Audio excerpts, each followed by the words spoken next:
Mas, suara saya udah kedengeran belum? Sudah, Bu. Oke, Sudah, Bu. thank you. Oh, kameranya belum. Baik, selamat pagi teman-teman semua. Selamat pagi, Pak Niko. Assalamualaikum warahmatullahi wabarakatuh. Mohon izin berarti saya ulang kembali yang tadi. Thank you, Irene, untuk reminder me. Baik, terima kasih teman-teman sudah hadir pada tutorial pagi hari ini sampai dengan besok untuk persiapan teman-teman pelaksanaan sidang komprehensif. Nah, ada beberapa hal yang ingin saya sampaikan perihal sidang skripsi maupun nanti proses setelah revisi, ya, setelah sidang.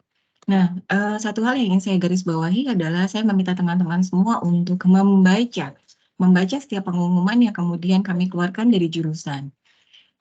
Karena beberapa hal menjadi catatan dari kami, bahwa kemarin pada saat persetujuan, itu banyak sekali kemudian rumor-rumor yang berkembang yang tidak sejalan dengan pengumuman tersebut. Contohnya apa? Contohnya persetujuan.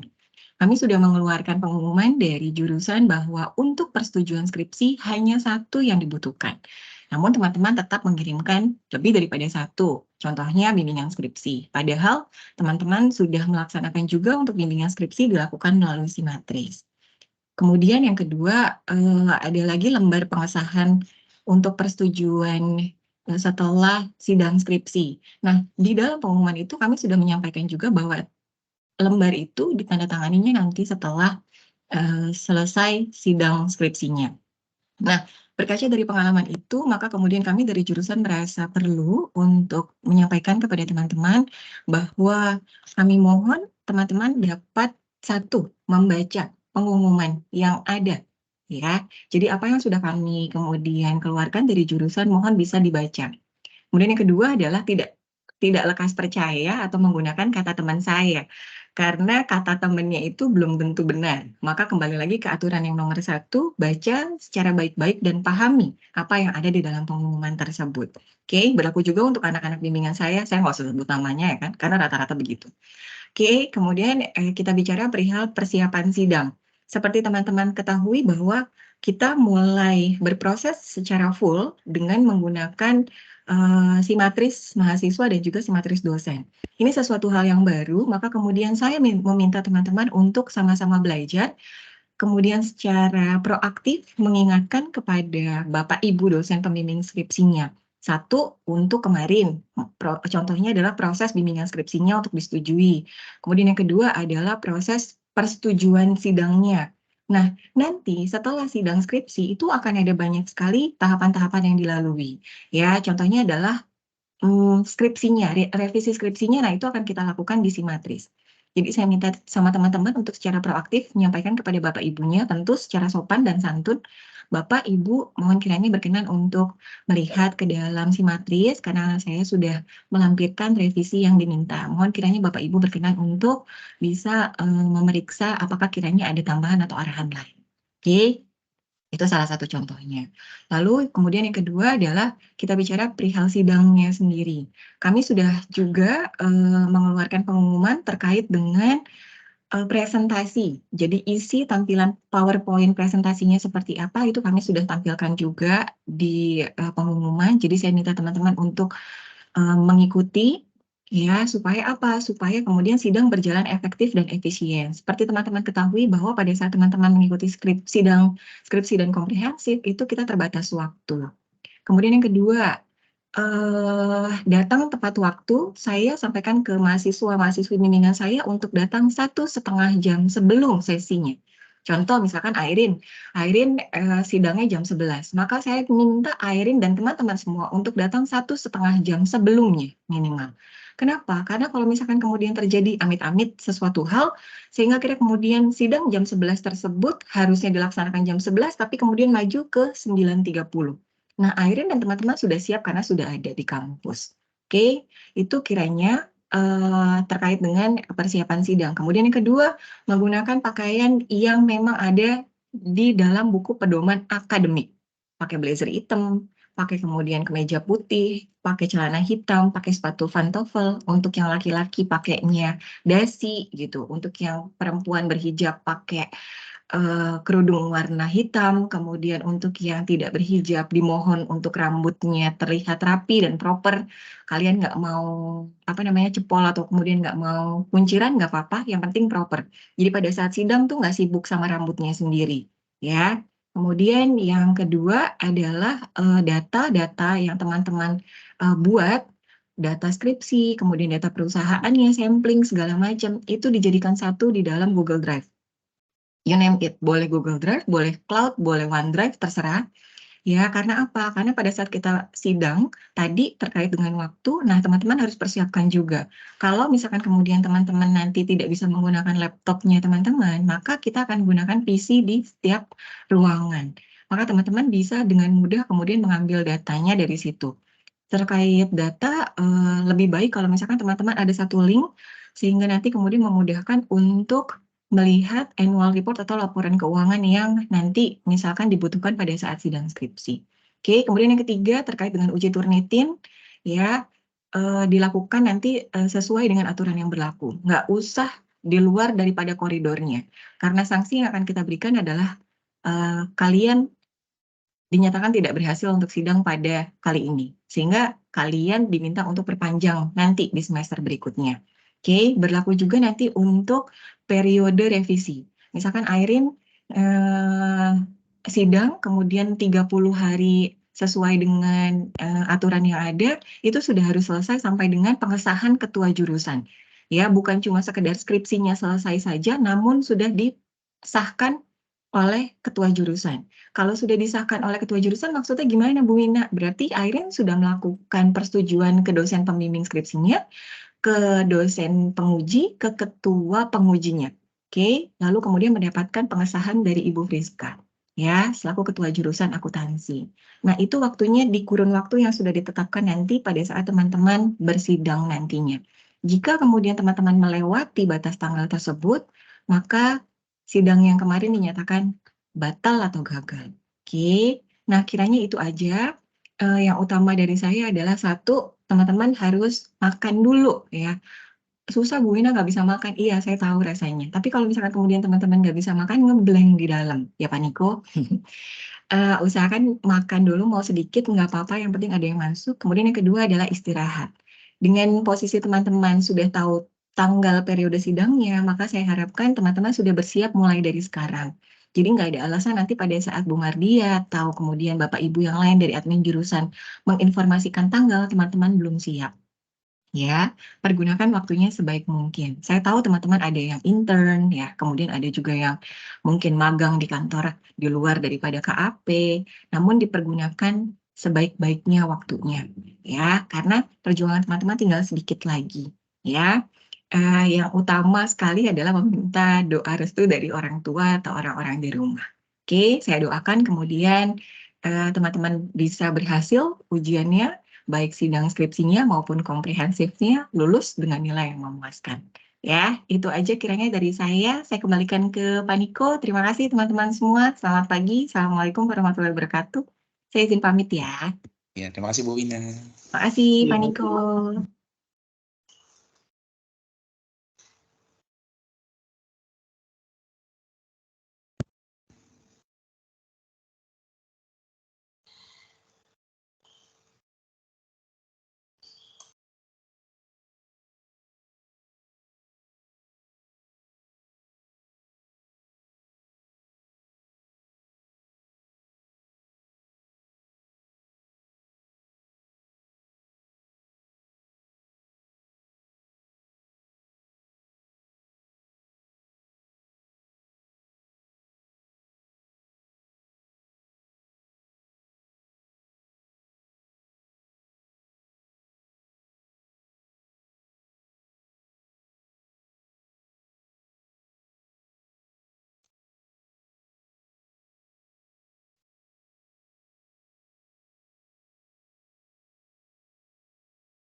Oke, baik. Selamat pagi ya, mahasiswa yang akan sidang di bulan apa? Januari ya? Januari sampai dengan Februari ya. Nah, perkenalkan saya Niko Alexander. Saya di sini diminta untuk mengingatkan ya. Ini bukan seperti Bu Fani yang, nanti tanya ini gitu loh. Ya, enggak gitu ya. Jadi di sini hanya seperti mengingatkan saja, kira-kira yang kalian sudah dapat waktu di advance itu apa saja gitu loh. Ya, saya tidak berani bilang bahwa ini yang akan keluar ya, karena yang seperti yang disampaikan oleh Ibu Fani ya bisa dibilang advance jarang yang tanya gitu loh. Ya, jarang lah kali, hitungannya segelintir saja sih yang kemungkinan bertanya seperti itu ya. Tapi tidak apa, karena kalian memang pernah mendapatkan akuntansi lanjutan ini, ya mau tidak mau ya bersifat wajib gitu loh. Saya sampaikan tidak berarti tidak keluar gitu ya. Ya adalah gitu ya. Ada saja yang mungkin ditanyakan. Maka dari itu di sini saya coba membantu kalian untuk mengingatkan kembali gitu. Tapi modelnya seperti apa pertanyaannya ya saya tidak tahu ya, karena kembali lagi ke masing-masing dosennya gitu ya. Dan saya ingatkan kembali ya tadi yang disampaikan Bu Wina, jangan sampai salah, karena memang pengalaman saya sidang itu juga ya begitu gitu loh. Anaknya nggak makan ngeblank, ujung-ujungnya ngulang, anaknya salah baju disuruh pulang ya kan, harus pakai dasi yang rapi ya kan, kerahnya dicantolin segala macam, ada aja lah pokoknya yang lucu gitu dari mahasiswa-mahasiswa yang sidang gitu ya. Nah, maka dari itu Bu Wina tadi menyempatkan diri untuk mengingatkan kalian kembali, tolong diingat gitu ya, terutama masalah pakaian, persiapan kalian, laptop, terus yang tadi suruh pakai ini ya, Google Drive atau OneDrive dan seterusnya ya. Itu memang ujung-ujungnya sih nanti diminta buka data gitu ya. Nah itu yang cukup lama mungkin, dan keterbatasan waktu sidang juga, jangan sampai lama lah sidangnya, karena kalau makin lama kasihan teman kalian yang belakang-belakang mundur gitu loh. Harusnya mungkin mulai jam 10 tapi karena kalian agak lama jadinya mundur tuh ke setengah 11, jadinya ya mundur terus, agak kasihan juga gitu ya.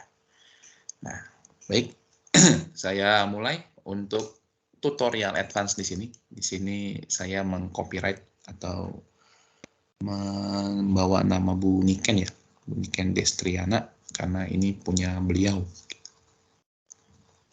Oke. Di dalam advance ini itu ada dua jenis advance ya, atau lanjutan ya. Kalau di kampus kita ada akuntansi lanjutan 1, ada akuntansi lanjutan 2, di mana kalau akuntansi lanjutan 1 itu yang isinya campur-campur ya, campur sari lah kasarnya, sementara kalau advance 2 lebih ke arah konsolidasi. Nah ini schedule kita untuk di advance 1 itu ada 6 bab atau 6 subbab, sebenarnya ada 7 harusnya, cuma yang ke-7 itu masuk ke ranah advance 2 harusnya. Ya. Di sini ada yang namanya partnership, ya ini mungkin jadi mimpi buruk kalian dulu gitu ya, dari partnership. Lalu kita ada bahas mengenai insolvency dan reorganization. Lalu ada mata kuliah ya atau subbab yang aneh ya, itu tentang installment sales, penjualan cicilan. Lalu ada consignment atau konsinyasi ya, atau nitip jual ya. Nitip jual mungkin kalian biasa dengan seperti itu. Lalu ada home office dan branch, dan terakhir adalah foreign exchange. Nah ini pada prinsipnya sebenarnya di advance 1 itu dibahas 6 bab ya yang akan disampaikan. Nah, kita bahasnya bertahap, mulai dari partnership sampai nanti ke foreign exchange. Pertama dari partnership dulu, yaitu dari definisi dan karakteristiknya. Kalau dari definisi sih sebenarnya sudah kelihatan jelas ya. Kalau kita bicara 3 jenis bentuk usaha, itu kan ada perusahaan perorangan ya, atau mungkin kalau bahasa Inggris proprietorship, ya kan, perusahaan perorangan yang terdiri dari satu orang modalnya, terus ditambah lagi partnership yang isinya intinya lebih dari 2. Lalu ada yang corporation yang intinya kalau permodalannya based on share, saham, ya kan. Nah, kalau kita nge-refer pada 3 jenis bentuk usaha ini, ya otomatis kalau secara pengertian ya kelihatan banget ya. Kalau perusahaan perorangan ya secara permodalan, secara operasional itu dilakukan oleh satu orang. Kalau partnership sudah pasti secara permodalan dan operasional itu biasanya dilakukan lebih dari 2 orang. Kalau corporation itu biasanya memang lebih ke arah permodalannya didapat dari saham, dan untuk operasionalnya bukan pemegang saham yang bekerja, tapi orang lain yang ditugaskan. Ya, seperti itu tuh secara pengertiannya, kan mudah gitu ya. Cuma yang menjadi masalah adalah karakteristiknya. Karakteristiknya di sini masing-masing itu memiliki perbedaan yang cukup signifikan. Ya, kalau perusahaan perorangan sama partnership, ya hampir mirip lah ya secara karakteristik. Dia kan cuma beda definisinya aja, yaitu dari sisi permodalan sama yang kerja itu berapa orang gitu loh. Nah itu agak beda di situ. Tapi kalau secara karakteristik, perusahaan partnership dan perusahaan perorangan itu karakteristiknya hampir sama ya, sama-sama persis. Yaitu dimulai dari yang pertama, unlimited liability. Ini dari kata-katanya sudah jelas ya, yaitu dari 2 kata, yaitu unlimited dan liability. Yaitu dari kata unlimited, yaitu tidak terbatas, ya kan? Tidak terbatas dan melampauinya. Lalu ada liability. Liability itu sudah pasti liabilitas ya, atau hutang. Jadi ya pada prinsipnya kalau unlimited liability ya berarti hutangnya tidak terbatas, hanya hutang untuk perusahaan. Maksudnya gimana sih Pak? Jadi kalau seandainya perusahaan itu tidak mampu membayar hutangnya, kita bicara konteksnya perusahaan ya. Kalau perusahaan itu tidak mampu membayar hutangnya, ada makanya nih. Maka yang menjadi jaminan atau menjadi alat pembayaran berikutnya itu bukan lagi aset perusahaan lagi, tapi aset pribadi kalian sebagai pemilik. Nah, itu namanya unlimited liability. Jadi apabila ada suatu masalah yang dialami oleh perusahaan, maka itu akan merambah pada aset-aset pribadi kalian. Makanya kan kalau kalian mungkin orang tua kalian punya usaha atau teman kalian atau saudara kalian segala macamnya, mungkin pernah ngeliat tuh dia mau bayar utang tapi nggak bisa, akhirnya dia jual-jualin tuh aset-aset dia, entah itu dia jual tanahnya, jual rumahnya dan segala macamnya. Nah itu prinsip atau karakteristik dari partnership dan proprietorship, makanya agak sedikit bahaya ya. Dan kebanyakan kan kalau kita mungkin belum mengenal istilah akuntansi atau keuangan kan, biasanya rekening perusahaan ya sama dengan rekening pribadi gitu kan. Nah itu yang dialami juga orang tua saya sih. Jadi rekening pribadi ya sama dengan rekening kantor gitu atau toko. Jadi kalau tokonya bayar utang ya pakai rekening pribadi. Kalau orang tua saya mau belanja ya pakai rekening itu gitu loh.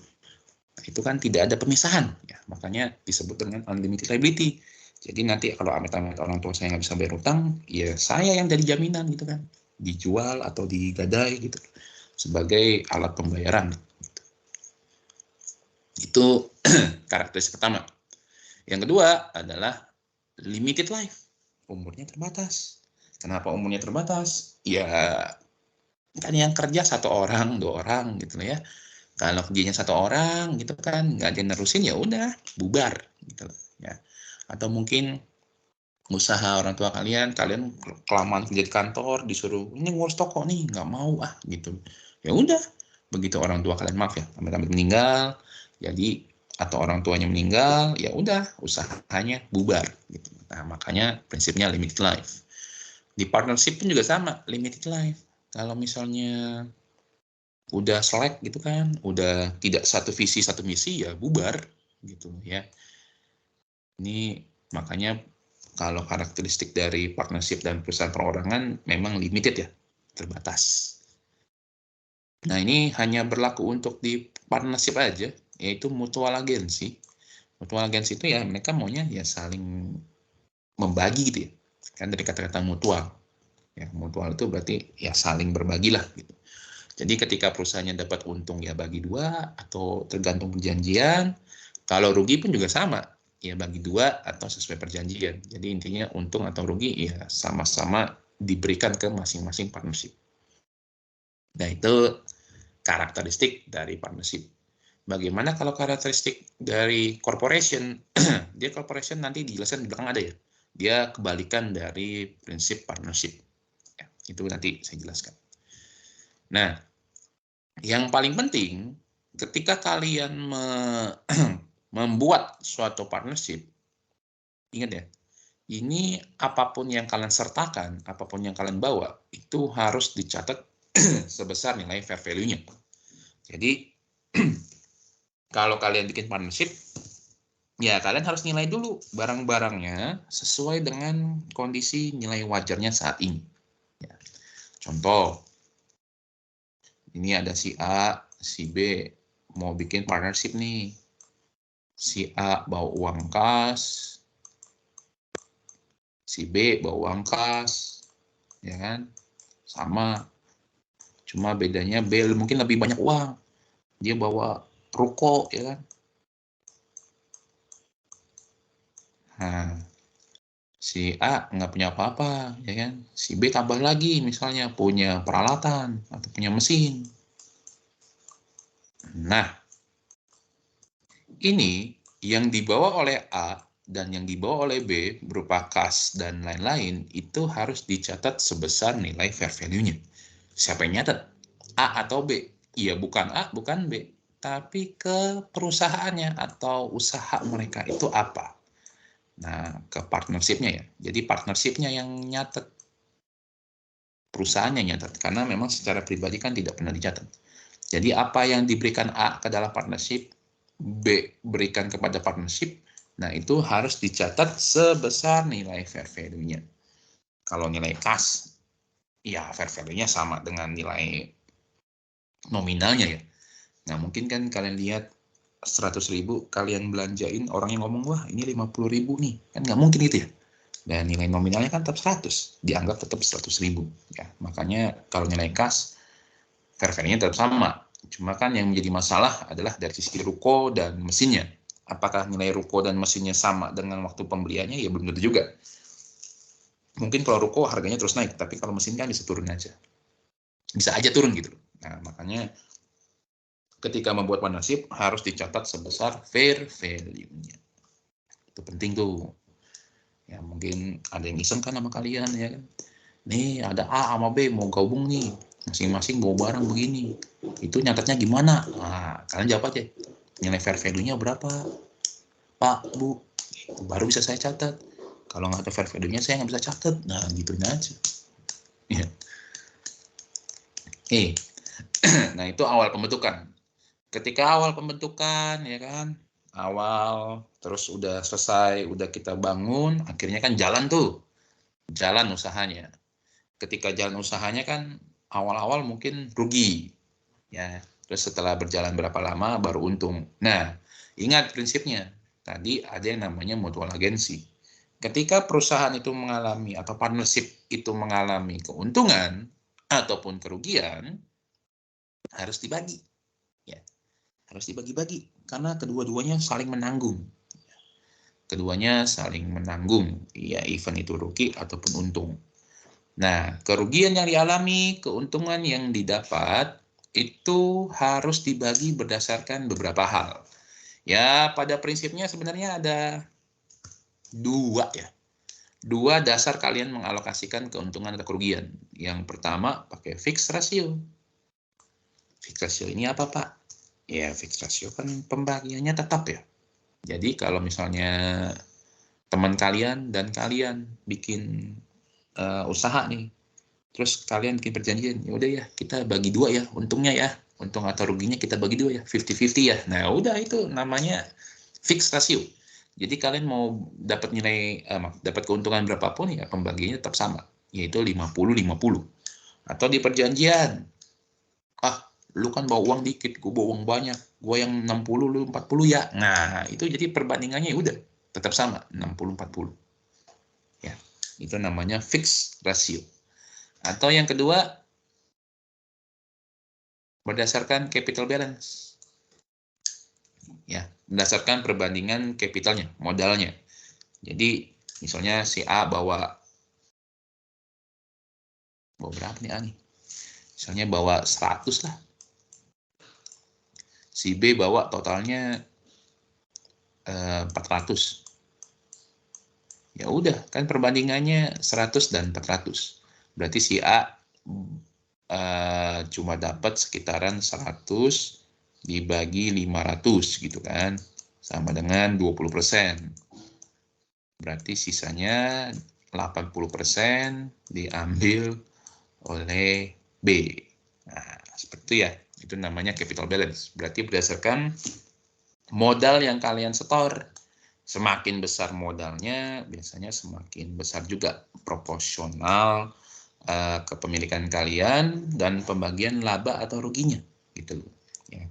Ini contohnya sih sebenarnya banyak ya. Cuma kalau di kehidupan saya sih, saya ngalamin kakak saya sendiri. Dia waktu itu bikin usaha barang-barang, ada yang kaya ngasih banyak, proporsinya gede. Kakak saya ngasih kecil cuma dapat 10%. Nah, itu kan kelihatan ya dari capital balance. Jadi semakin besar modal yang kalian setor, ya kalian makin dapat banyak. Makin dikit, ya makin kecil.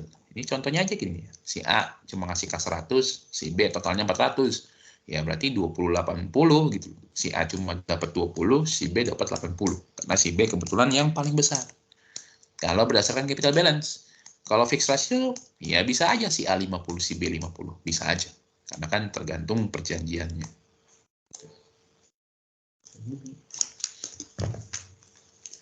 Lalu, selain melihat pada fixed ratio dan capital balance, tolong perhatikan juga ada yang namanya beberapa hal dalam pembagian laba atau rugi. Yang pertama adalah salary, ada nggak yang dapat gaji? Biasanya memang kalau yang finance begini ada yang jaga, ada yang pasif, ada yang aktif ya. Kalau yang pasif kan yang cuma taruh duit udahlah. Gitu. Tapi kalau yang aktif kan yang kerja juga tuh, dia yang jaga, dia yang ngatur segala macam. Nah itu lihat dulu, ada nggak gajinya. Yang kedua, terkait dengan pengembalian, return, ya kan, interest allowance. Nih, kita bagi hasil, ya kan, karena udah lo invest, kok bagi hasil deh, sekian, gitu. Lalu yang terakhir adalah bonus. Ada nggak pembagian bonus? Kenapa harus memperhatikan tiga hal ini? Ini secara teorinya aja ya. Secara teorinya, nanti hitungannya jadi begini. Ya. Tuh. Keuntungannya 188, tapi karena ada bayar gaji 108, ada bayar bonus 7 ribuan, ada ngasih return 65 ribu, labanya itu bukan 188 lagi, tapi laba yang dibagi itu hanya 7.127. Ya. Jadi pembagian labanya itu sisa labanya hanya 7.000 gitu loh. Karena 1.800 ini dibagi untuk salaris yang bersifat fix, bonus yang bersifat fix, dan interest yang bersifat fix. Jadi sisanya hanya 7.000 ini. Jadi 7.000 ini yang akan dialokasikan ke masing-masing partner. Nah, ini cuma reminder aja, cuma ingetin aja. Dengan jurnal penutup, ya jurnal penutup perusahaan perorangan dengan perusahaan Korporat beda ya. Kalian jangan, nggak tahu sih, kalian ingat apa enggak ya. Kalau jurnal penutup kayaknya sih tadi udah dibahas tuh ya sama Ibu Fani. Bahwa kalau jurnal penutup untuk perusahaan korporat kan ujung-ujungnya dilempar ke tong sampahnya. Tong sampah semua akun yaitu RE, Written Earnings. Apapun semuanya Written Earnings, ujung-ujungnya itu ke sana. Ya. Tapi kalau kita bicara mengenai perusahaan perorangan, itu kalian nggak mungkin ada RE ya. Karena yang namanya perusahaan perorangan itu tidak ada penangguhan terhadap keuntungan ataupun kerugian. Jarang biasanya. Ya. Kebanyakan yang kalau namanya untung rugi untuk perusahaan orangan, mana nih untung gue, mana nih bagian gue, kan gitu ya. Dia pasti maunya minta terus gitu. Nggak mungkin bilang, saya tahan dulu ya setengah buat operasional, sisanya baru kita bagi-bagi. Nggak mau begitu sih biasanya ya kalau perusahaan perorangan ya, ujung-ujungnya ditilep-tilep juga gitu. Nah makanya kalau jurnal penutup untuk perusahaan perorangan atau partnership itu pasti dilemparnya ke modalnya masing-masing ya. Jadi kalau kalian ditanya terkait dengan perusahaan perorangan atau perusahaan partnership, jangan pernah menjawab kalau jurnal penutupnya itu dibuang ke RE. Karena memang kebanyakan kalau perusahaan partnership ataupun perusahaan perorangan itu tidak pernah menangguhkan laba atau ruginya. Ya, kebanyakan sih ujung-ujungnya dibagi-bagiin semua. Gitu. Yang namanya untung ataupun rugi. Gitu. Ya kalau misalnya modalnya kurang gimana Pak? Ya tinggal disuntik dana lain kan. Setor uang lagi kan prinsipnya kan gitu ya. Beda sama kalau perusahaan perorangan. Maaf, perusahaan corporation atau PT.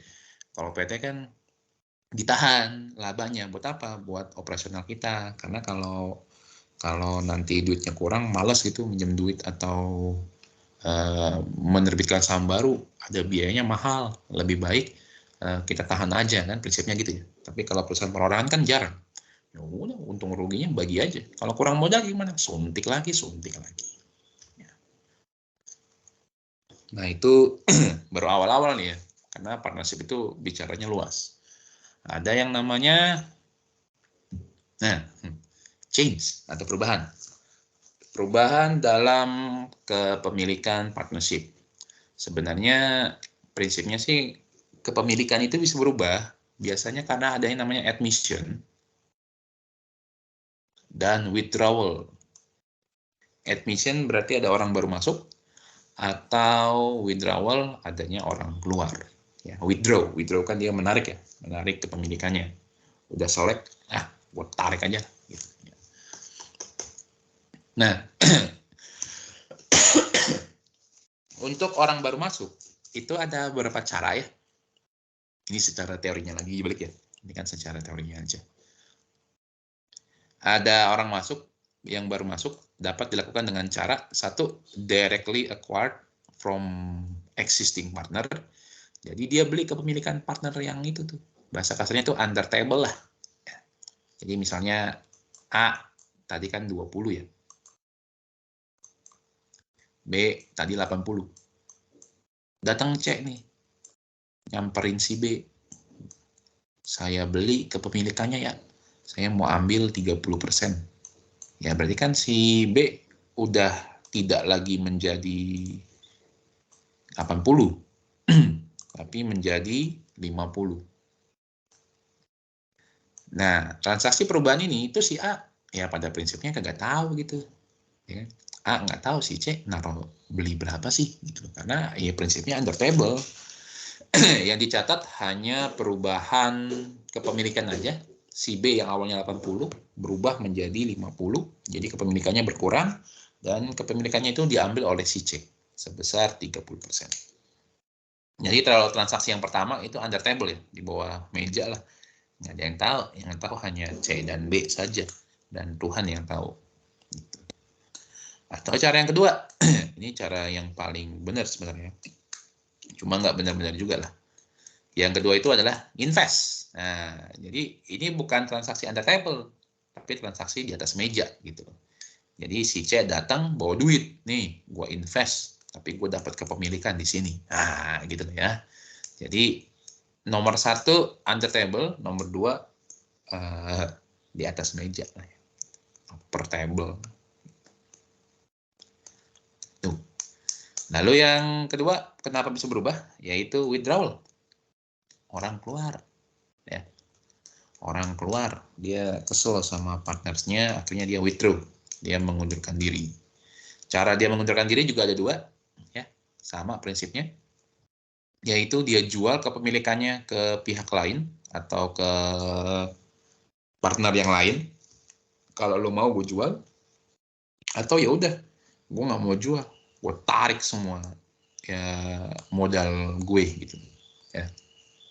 Tarik, hitung dulu modal gue sekarang berapa totalnya, termasuk sama laba atau rugi segala macam. Nah, itu ditotalin, nanti ditarik, semuanya dikasih. Nah, untuk perubahan atau change in ownership ini, itu sebenarnya ada beberapa metode yang bisa dilakukan oleh masing-masing partner, yaitu dengan metode bonus ataupun goodwill. Jadi kalau ada selisih, ya, selisih antara yang diinvestasikan dengan yang diakui. Contoh, si C ngasih duit 100 juta. Dia bilang ini setara dengan 30%. Nah, A sama B kan ngitung-ngitung. Loh, 100 juta kok dihitungnya 30%. Enak aja. Rugi ini. Ini kalau dia mau 30%, itu setara dengan 150 juta. Misal. Lah, kurang 50 nih. Berarti dia nggak 30 nih. Anggap aja lah misalnya 20%. Ya udah. Berarti kan apa yang ditaruh 100.000 tapi hanya diakui setara dengan 20%. Nah, biasanya itu ada selisih tuh. Nah, ketika ada selisih, maka boleh kalian akui sebagai bonus atau sebagai goodwill. Kalau bonus ya entah itu untuk orang lama atau orang baru. Kalau goodwill pun juga sama, untuk orang lama atau orang baru. Kapan dia pakai goodwill, kapan pakai bonus? Kalau kita lihat sih, kalau pakai goodwill katanya ya, ini biasanya sebenarnya untuk orang lama. Kalau seandainya si partner yang lama mendapatkan kerugian, jadi dia nggak mau mengurangi modal dia, diakui aja sebagai goodwill, gitu loh. Ya, yang licik lah, katanya gitu. Katanya ya. Nah, ini liquidation, ini mungkin sering juga ditanyakan oleh beberapa dosen juga ya, yaitu 4 langkah dalam melakukan likuidasi. Ya, ini mah 4 doang, gampang diingat. Ya, paling gampang yang pertama, jual. Ingat aja, jual. Tapi apa yang dijual? Yang dijual yang non-cash asetnya ya. Nih, sell non-cash aset. Jadi aset-aset lain selain uang cash, itu mungkin dijual. Istilahnya mungkin dijual. Tapi kan tidak semua non-cash aset itu bisa dijual. Contohnya adalah prepaid. Prepaid itu kan sebenarnya nggak bisa dijual. Jadi prinsipnya ya tidak berarti dijual ya. Tapi memang kalau kita baca bukunya ngomongnya dijual. Jual semua non-cash asetnya. Jadi non-cash aset atau aset-aset lain selain uang cash itu semua diuangkan semua. Kasarnya gitulah ya, saya ubah. Jadi semua non-cash aset diuangkan semua. Ketika kalian melakukan proses menguangkan atau menjual non-cash aset tersebut, pasti kan ada keuntungan atau kerugian tuh. Ya kebanyakan sih karena kita butuh uang pasti jualnya rugi. Nah, keuntungan atau kerugian ini dibagi dulu ke masing-masing partner. Jadi dapat uangnya berapa, ruginya berapa, atau untungnya berapa, untung atau ruginya ini harus dibagi ke masing-masing partner. Lalu setelah kalian dapat uangnya, untung ruginya sudah kalian akui, nomor 3 paling wajib, yaitu payment credit, bayar utang. Ya, utang itu harus dibayar terlebih dahulu. Kenapa? Karena itu bisa terlihat dari persamaan dasar. Ini mungkin sudah dijelaskan oleh Bu Fani ya. Ada ale-ale. Ini kalian jangan sampai lupa ya, ale-ale ya. Ini kalau lupa biasanya langsung ngulang tuh. Ya. Bersama dasar akuntansi apa? Aset sama dengan liabilities dikurang equity. Oke. Ya, langsung keluar kan gitu ya. Jadi setidaknya kalau ditanya persamaan dasar apa? Aset sama dengan liabilities tambah equity. Isi aset apa? Tahu. Liabilitas tahu, ekuitas tahu. Ya udah masih aman gitu. Tapi kalau sampai kalian nggak tahu persamaan dasar isinya apa aja ya nasib lah. Nah, kenapa harus payment kredit dulu? Ya, karena prinsipnya dari ini nih, dari persamaan dasar. Ya. Jadi, aset ini dibayar dulu untuk liabilitas, baru untuk ekuitas. Makanya kan kalau kalian, nggak tahu nih, ada di mana ya saya lihat ya. Kayaknya di teori akuntansi atau di bukunya Kieso ya, yang dia bilang bahwa ekuitas itu residu, sisa. Jadi sebenarnya ekuitas itu sisa antara aset dengan liabilitas. Makanya kan ada prinsip yang bilang bahwa kalau aset kurangi liability, yaitu equal to equity gitu. Nggak pernah tuh saya lihat sih di buku ya. Jadi dibalik, aset dikurangi equity sama dengan liabilitas. Nggak pernah sih. Dia prinsipnya aset selalu kurangi liabilitas sama dengan equity. Jadi karena memang pengertian dari ekuitas itu ya residu, sisa. Gitu. Nah, sama konteksnya kalau di proses likuiditas ini. Ketika kalian sudah mau bangkrut, sudah mau bubar, yang harus kalian lakukan terlebih dahulu adalah bayar utangnya dulu.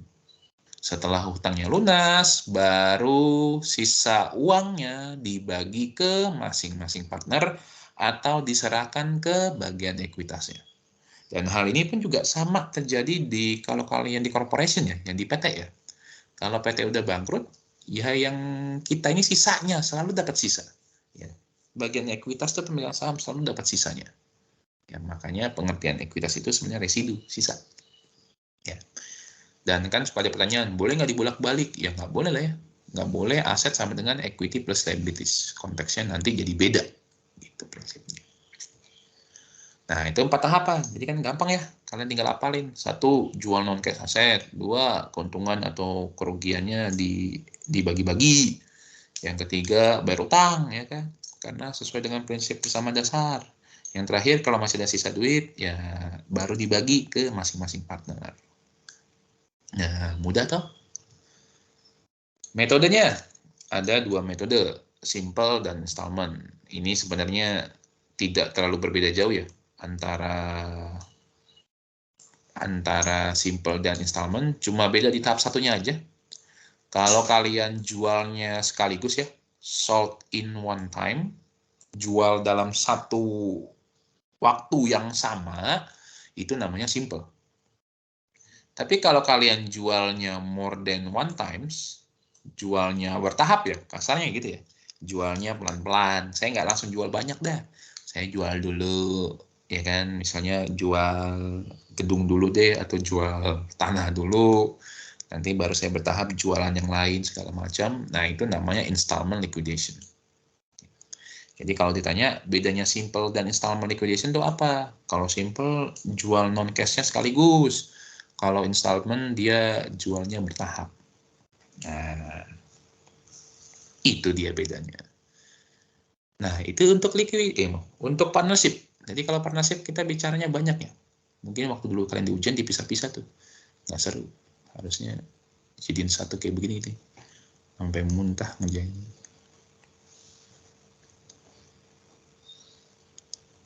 Baik, saya lanjut dulu ya. Nanti mungkin waktu di belakangan baru saya tanya ada pertanyaan atau enggak. Yang berikutnya adalah corporation. Karena kalau kita bicara insolvensi dan bankruptcy atau reorganization, itu kita selalu bahasnya bicaranya corporation ya. Karena yang boleh melakukan reorganization itu biasanya ya perusahaan PT ya. Kalau perusahaan pribadi itu nggak boleh reorganization sih. Bukan nggak boleh, jarang lah. Banyak kan yang boleh itu atau yang melakukan corporation. Secara definisi, tadi sudah dijelaskan di awal bahwa permodalannya dari saham. Nah, dan secara karakteristik nih. Karakteristiknya dia berlawanan dengan perusahaan perorangan atau perusahaan corporation. Perusahaan partnership. Tadi kan kalau yang di awal ada kata-kata unlimited liability. Sekarang kata-katanya menjadi limited, terbatas. Loh, kok terbatas? Bukannya kalau utang kagak terbatas? Mungkin kan di antara kalian kan ada yang main saham tuh, kan? ada yang main saham. Ya, pernah nggak kalian dikirimi surat atau pernah nggak kalian dapat pemberitahuan bahwa perusahaan gagal bayar nih, tolong dong bayarin utangnya? Kan enggak ya? Enggak ya? Saya aja punya saham Garuda kemarin kan di PKPU tuh, dinyatakan pilot, kita bisa bayar utang. Saya itu nggak diminta buat patungan untuk bayar utangnya kok. Enggak. Ya karena namanya limited, terbatas. Ya kalau perusahaannya mau bangkrut jangan minta duit ke saya. Kalian selesaikanlah sendiri. Nah itu namanya limited liability. Jadi kalau utangnya itu ya nggak boleh utangnya ini dibayar oleh harta pribadi pemegang saham ya. Nggak boleh. Beda dengan partnership dan perusahaan perorangan. Kalau partnership dan perorangan, ya oke, ya kan. Tapi kalau corporation nggak boleh. Saya sebagai pemegang saham, ya konteksnya hanya sebagai pemegang saham doang. Kalau perusahaannya gagal bayar, jangan minta duit ke saya. Jangan minta patungan, saya nggak ada urusannya. Nah, makanya istilahnya limited liability. Tuh, beda ya. Lalu, karakteristik berikutnya adalah unlimited life atau umurnya tidak terbatas. Biasanya memang corporation itu umurnya tidak terbatas ya. Kayaknya udah mau bangkrut tapi kok masih jalan terus gitu ya. Contohnya kayak Sariwangi kan kalian ingat atau kalian belum lahir mungkin ya. Itu udah bangkrut perusahaannya gitu kan. Tapi kok Sariwangi masih ada aja gitu yang jual gitu, masih bisa pabrikasi, masih bisa produksi ya karena prinsipnya unlimited, tidak terbatas. Kenapa? Biasanya kalau sudah mau bangkrut, entah itu nanti disuntik oleh pemerintah atau mungkin entah dicaplok atau diakuisisi oleh perusahaan lain atau mungkin melakukan yang namanya reorganization ya. Karena biasanya kalau udah dinyatakan pilot, biasanya banyak cara tuh yang dilakukan oleh perusahaan. Salah satunya dengan melakukan reorganization atau menyusun ulang kembali utang-utangnya. Ya. Makanya unlimited life. Bayangin, Garuda aja sampai sekarang masih bertahan terus tuh. Udah utangnya sampai bertriliun-triliun aja nggak bisa bayar, tapi masih lanjut aja itu terbang-terbang ya kan.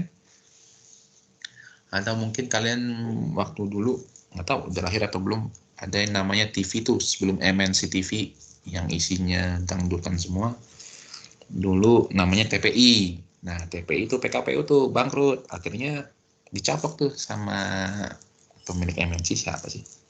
Haritanu. Nah, dicaplok tuh, diakuisisi. Jadi terus jalan dia. Nah, prinsipnya karena ya unlimited life.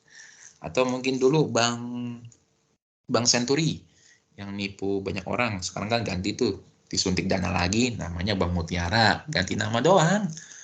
Tapi ya itu pada prinsipnya ya bank yang bermasalah itu. Nah, konteksnya kan unlimited life. Karena memang kalau udah menghimpun banyak uang dari nasabah atau dari pemegang saham tuh memang tidak boleh bangkrut gitu ya, nggak boleh langsung tiba-tiba bubar gitu. Karena yang dirugikan bukan satu pihak, tapi hampir seluruh pihak yang dirugikan. Makanya konteks corporation itu unlimited life. Begitu ada masalah, caplok atau disuntik dana atau bagaimanapun lah gitu. Ya. Nah, masalah di insolvensi sebenarnya kalau untuk perusahaan corporation itu sebenarnya cuma buat nentuin aja lah ya, uangnya masih ada apa enggak dengan kalian membuat yang namanya statement of affair. Ya, statement of affair itu prinsipnya cuma mau lihat doang ketika kalian bayar utang-utangnya itu masih ada sisa uang apa enggak. Dan untuk di corporation di sini, ini khusus ya, khusus di bagian corporation, kalau kalian nge-refer ke bukunya, di sini kalau untuk proses statement of affair, kalian itu harus membagi utang dalam beberapa kategori. Yang pertama adalah fully, dan yang kedua adalah parsial, yang ketiga adalah unsecure, yang keempat adalah priority, utang prioritas.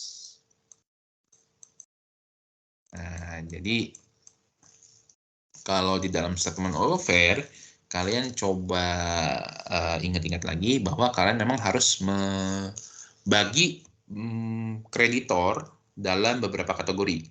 Yang pertama ada yang fully, ada yang parsial, ada yang unsecure, dan priority. Maksudnya fully ataupun parsial itu apa? Jadi jaminan. Ini kan ada kata-kata nih. Secure dalam kurung, fully ataupun parsial. Jadi kalau fully secure artinya apa?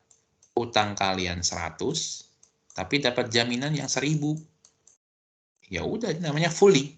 Jadi utang 100 dijaminkan secara penuh. Pasti akan lunas itu. Ya, makanya kalau kalian minjem duit dari bank kan biasanya dia minta lebih mahal ya daripada yang kalian pinjem. Kemana orang tua saya minjem 200 juta ya, apa berapa ya, saya lupa. Jaminannya rumah gitu. Ya gila ya. Gila ya. Jadi kalau 200 juta itu gagal bayar, rumah saya ditarik gitu. Rumah yang notabene rumahnya sih nggak naik ya. Tanahnya yang notabene setiap tahun naik aja, anggaplah misalnya tanahnya sekarang 1 M lah gitu. Loh, untung banyak ya si banknya ya. Dia ngutangnya cuma 200 tapi narik rumah dan tanah-tanahnya itu yang nominalnya sampai 1 M gitu loh. Ya untung banyak lah banknya. Nah, makanya namanya fully secure. Yang kedua adalah parsial. Kalau parsial itu separuh ya. Hanya sebagian saja. Ini biasanya sih jarang sih bank yang mau. Jadi kalau saya minjem 100, saya cuma punya aset 50 jadi jaminan. Nah, ini namanya parsial. Jadi utang 100 hanya dijaminkan dengan aset yang nominalnya 50. Itu namanya secure.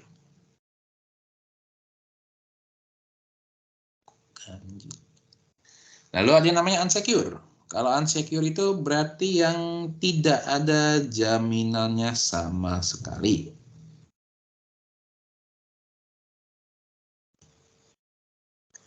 Tidak ada jaminan. Berarti ya udah, saya berutang tidak ada jaminan sama sekali. Seperti contohnya accounts payable. Accounts payable itu biasanya sih milik unsecure karena memang konteksnya kalau utang piutang begitu nggak ada jaminannya. Kalian beli barang secara orang pakai utang kan nggak pernah ada jaminannya gitu. Prinsipnya kalau nggak bayar ya udah selesai gitu, cuma di blacklist atau ditagih-tagih terus atau barangnya diambil aja gitu ya. Karena memang tidak ada jaminannya. Lalu yang keempat adalah prioritas. Jadi ini yang harus dibayar terlebih dahulu ketika perusahaan itu bangkrut. Contohnya apa? Contohnya ada gaji. Gaji itu menjadi prioritas ketika perusahaan itu bangkrut. Harus dibayar terlebih dahulu, pesangon dan kawan-kawannya. Itu harus dibayarkan terlebih dahulu menjadi prioritas. Nah, ini yang saya bilang nih, yang namanya kalau kalian melakukan restrukturisasi. Jadi ini kalau ini sih saya cuma tahunya yang Garuda ya. Cuma kalau kalian mendapatkan contoh yang lain ya bagus gitu. Jadi ini saya mencontohkan Garuda. Garuda itu ketika dia di PKPU atau dinyatakan pilot, dia melakukan yang namanya restrukturisasi. Jadi dia melakukan namanya penyusunan ulang terhadap utang-utangnya. Nah, secara teori, penyusunan ulang ini atau restrukturisasi ini itu biasanya dilakukan dengan beberapa cara. Ya, secara teori sih ada 3 cara. Cara yang pertama, kita kasih aja aset, udahlah gitu. Jadi utang saya ke orang lain, ya udah saya kasih aja tuh aset saya dah. Gitu. Saya nggak mau ambil pusing nih.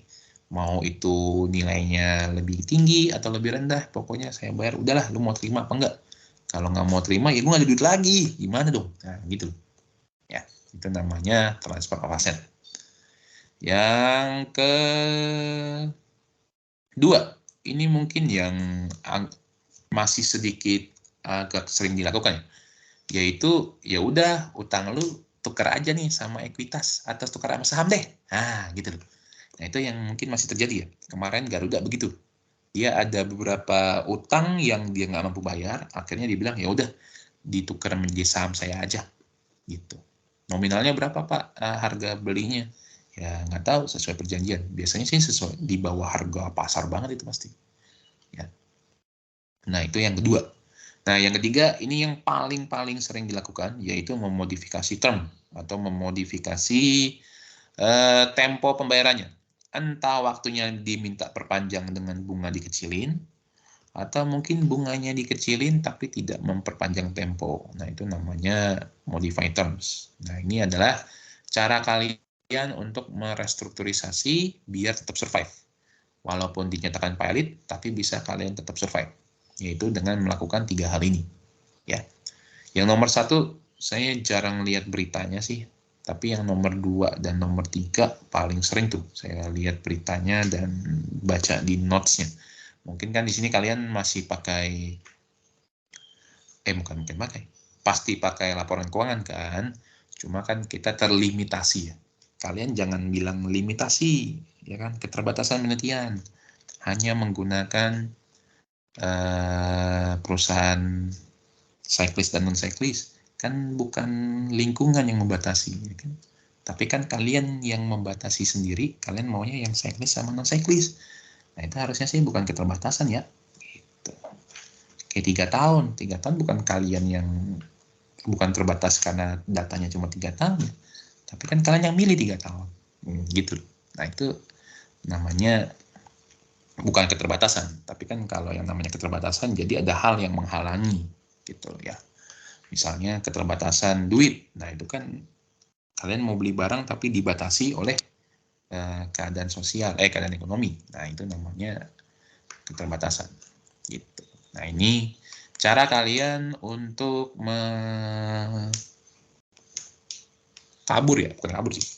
untuk mengatasi masalah gagal bayar ya dengan melakukan restrukturisasi.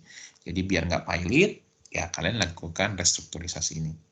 Cepat nggak Pak prosesnya? Lama. Kemarin Garuda aja terakhir dari PKPU kayaknya 2 tahun, 3 tahun. 2 tahun baru kelar.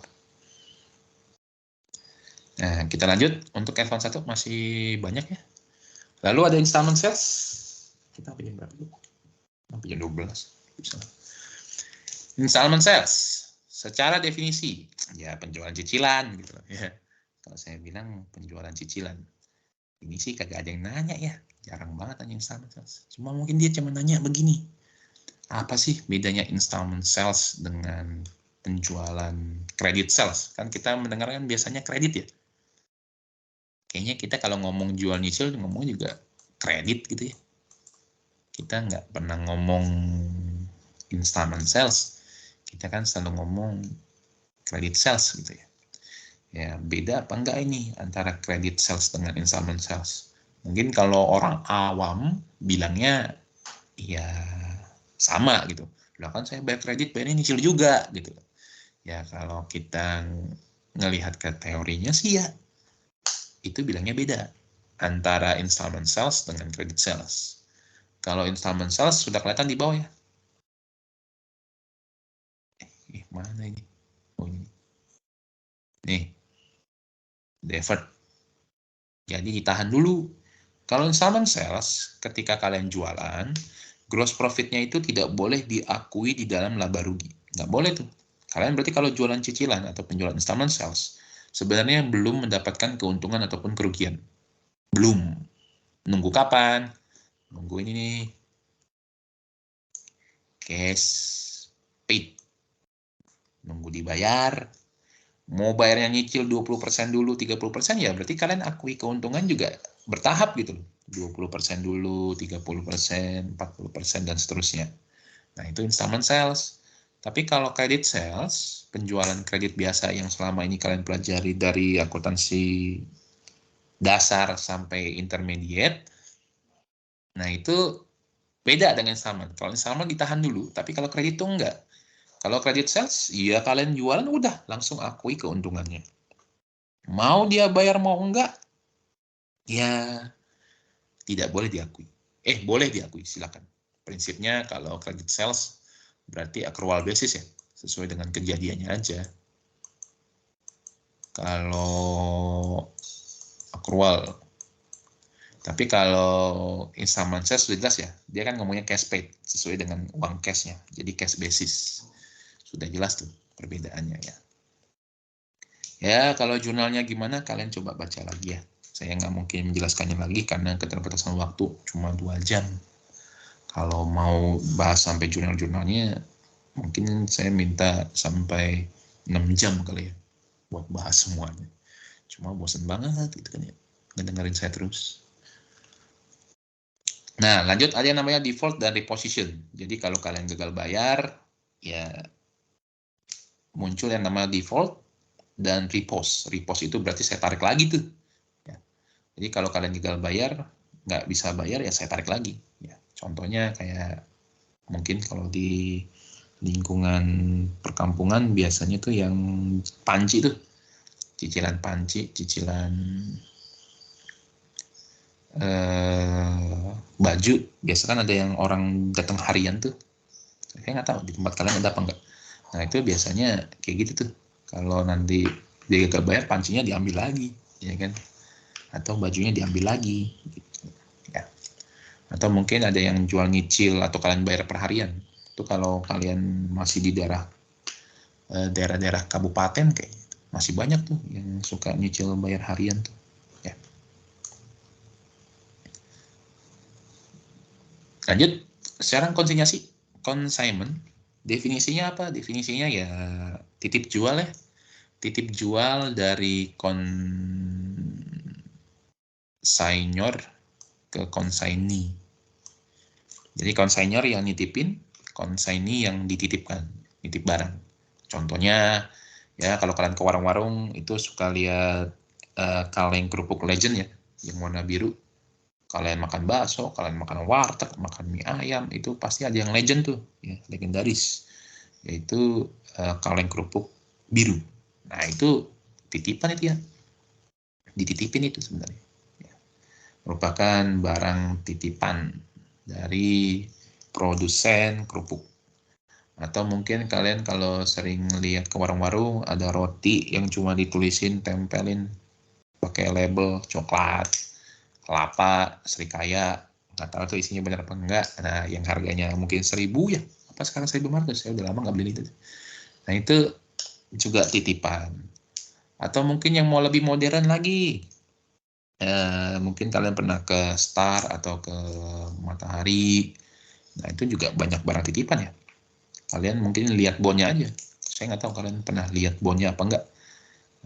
Mungkin rasa ingin tahu kalian kan sedikit kurang ya. Cuma mungkin kalau kalian coba aja beli apa gitu, dikasih bon tuh, kan suka-suka ada kasih bon tuh. Nah itu kalian lihat tuh di atasnya tulisannya bon konsinyasi.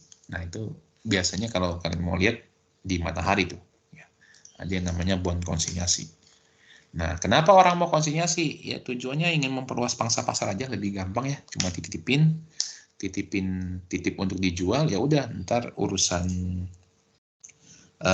yang dititipin tuh buat dia yang jualin lah ya. Saya cuma ngasih komisi aja, atau saya ngasih harga jualnya sekian, nanti terserah mau dijual berapa. Biasa kan begitu ya. Jadi kalau misalnya saya dikasih harga nih 1.000, ntar dijualnya biasanya 1.500. Biasa kan kalau di kerupuk-kerupuk yang kalian beli di mana tuh? Di warung-warung, di tempat makan biasa kan harganya 2.000 sekarang. Itu kalau nggak salah harganya masih 1.000 tuh di produsennya. Ya. Tapi kalau kalian udah beli di warung-warung di tempat makan biasanya 2.000-an. Karena ya dapat 1.000 itu juga keuntungan buat si penjualnya ya, si konseninya. Nah, ada dua metode untuk mencatat konsinyasi ini, yaitu laba terpisah dengan laba tidak terpisah. Kalau laba terpisah itu maksudnya antara keuntungan konsinyasi dengan keuntungan kalian jual mandiri ya, atau jual sendiri, itu dianggap dua hal yang berbeda. Jadi kalian tuh ada usahanya dua. Jualan sendiri satu, sama jualan secara konsinyasi satu. Sehingga labanya harus dipisahkan antara konsinyasi dengan yang bukan konsinyasi. Tapi kalau yang kedua, yaitu yang tidak dipisah, ya berarti antara penjualan biasa dengan penjualan konsinyasi tidak ada perbedaan. Saya nitip orang jual, ya itu sama dengan saya jual biasa. Nah, gitu loh. Ya lazimnya sih, pakainya sih laba tidak terpisah. Mungkin kalian pernah, saya nggak tahu deh, masuk apa enggak ya, MPPA, Matahari. Kalau mungkin di dalam,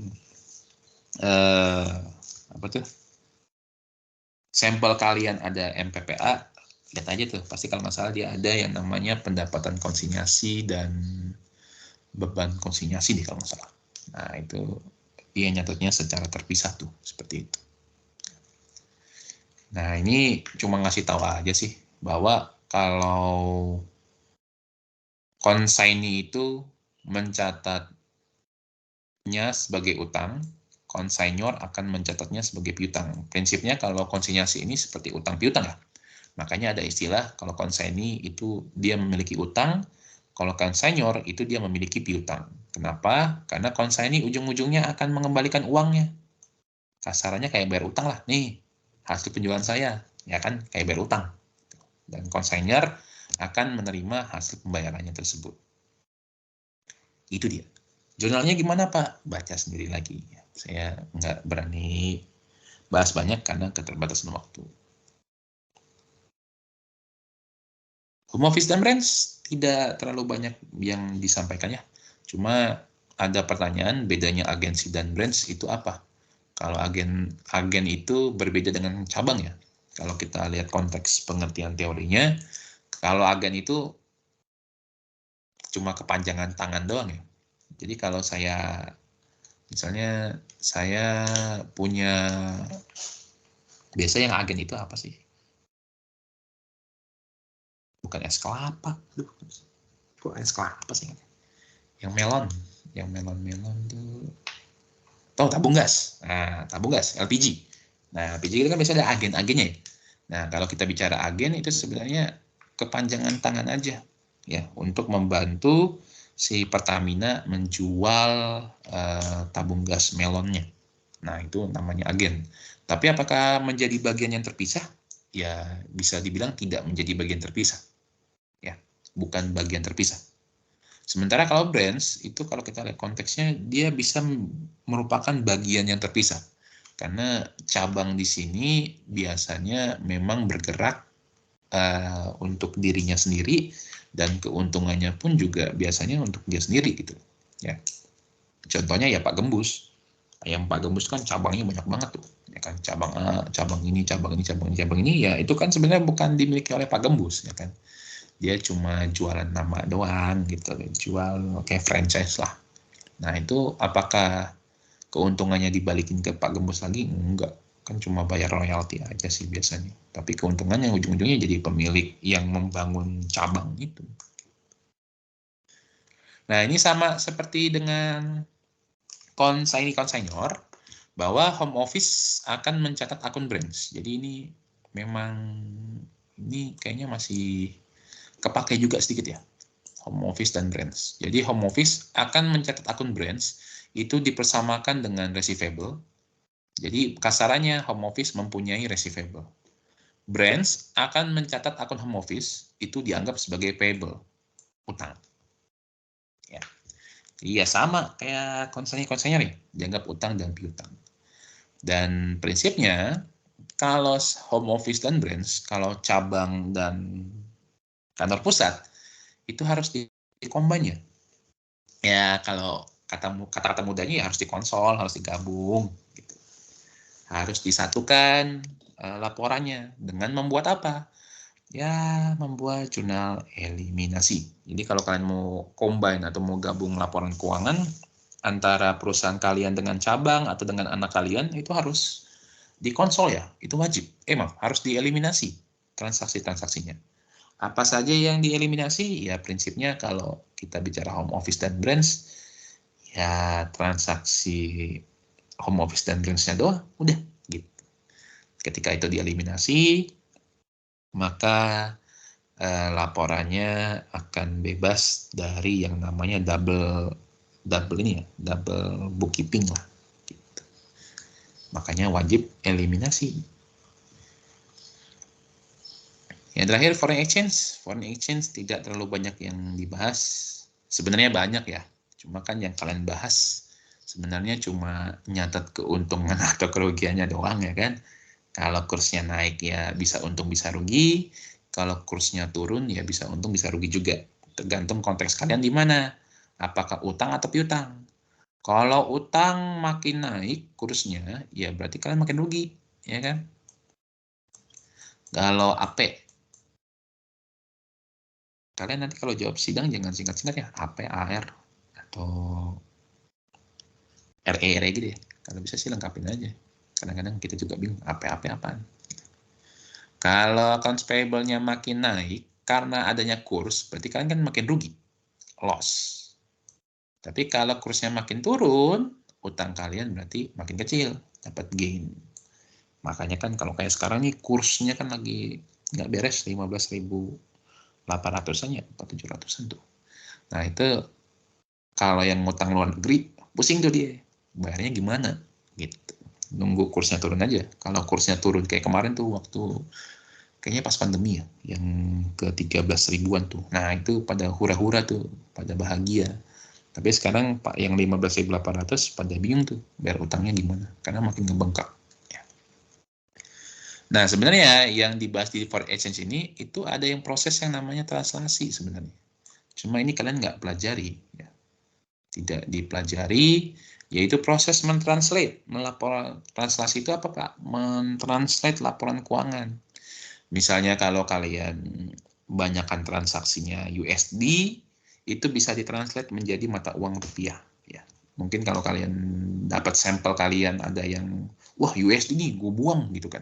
Nah sebenarnya itu bisa kalian translate. Ya, bisa kalian ubah mata uangnya menjadi mata uang rupiah. Dengan cara atau dengan beberapa metode, ada metodenya. Ya, makanya karena kalian nggak dipelajari, jadi saya nggak bisa bicara banyak ya. Harusnya sih dibahas gitu. Cuma kalian intinya tahu lah bahwa bisa gitu kita translate laporan keuangannya. Makanya tadi mungkin dijelaskan oleh Ibu Fani, ada yang namanya OCI. OCI itu kan ada salah satu komponennya yaitu gain or loss from translation. Nah itu tuh. Jadi ketika kalian mentranslate laporan keuangan, muncul yang namanya gain atau loss. Kenapa? Karena ada perbedaan kurs. Kurs hari ini dengan kurs penutup itu biasanya beda. Udah habis advance 1. Untuk advance 1 dulu, ada yang mau komentar dulu nggak? Silakan. Saya minum dulu, haus. Selamat siang Bapak Ibu.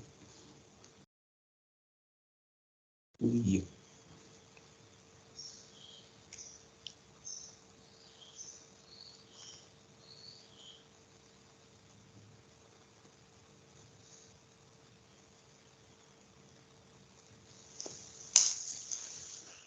Nggak ada nih.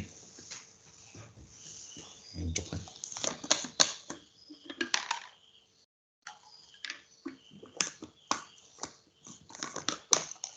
Cepat dong.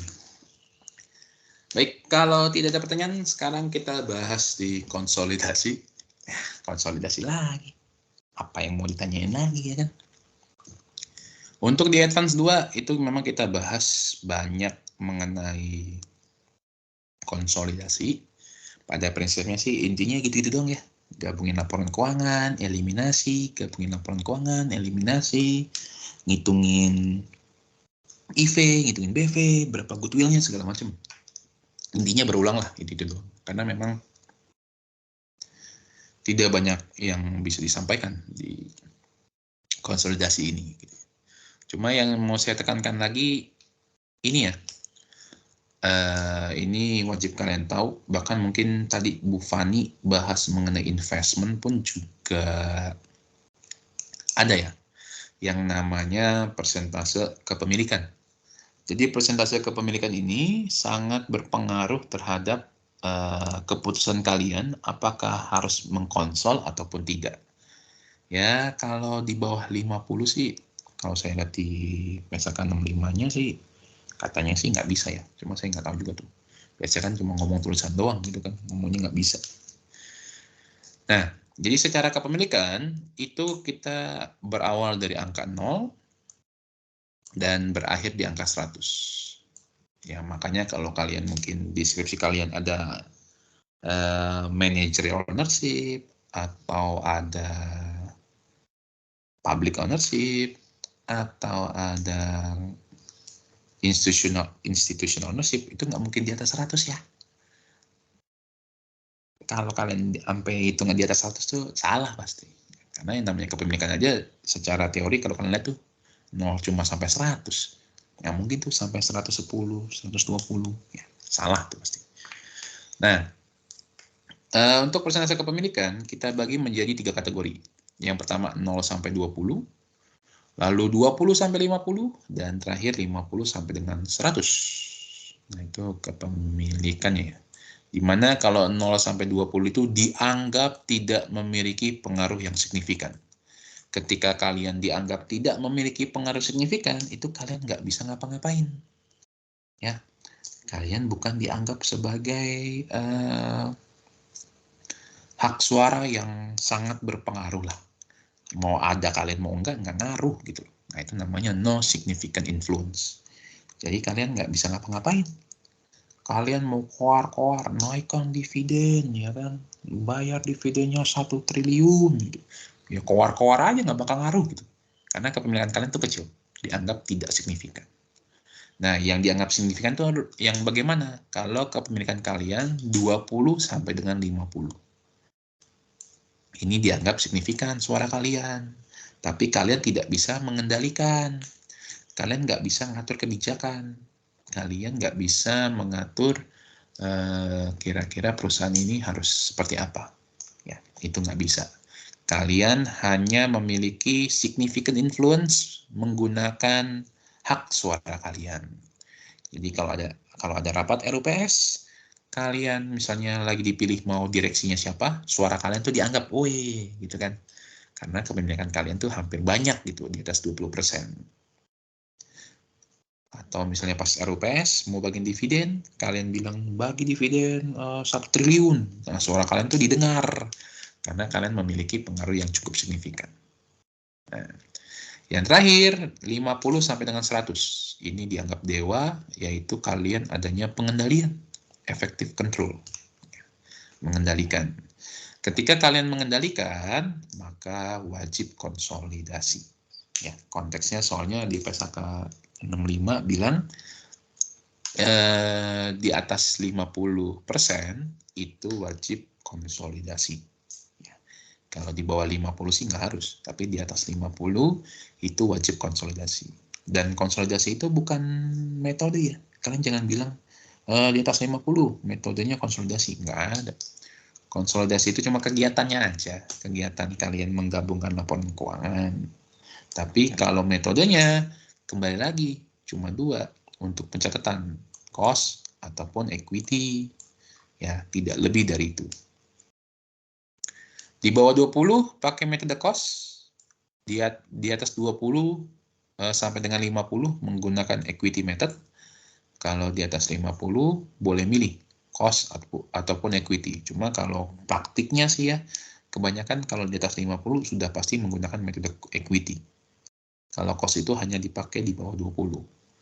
Dan ketika kalian menggunakan metode cost atau di bawah 20%, itu wajib mengadjust atau melakukan penyesuaian terhadap nilai fair value-nya.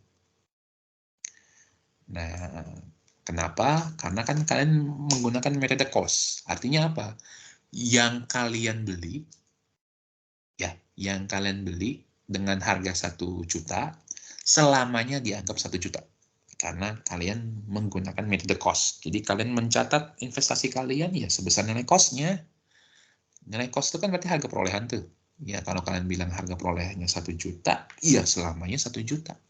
Nah, itu namanya cost method.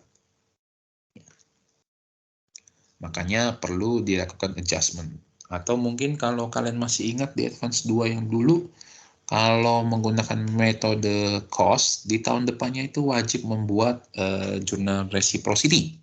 Nah, reciprocity itu sebenarnya salah satu cara kalian untuk adjust cover value sih sebenarnya.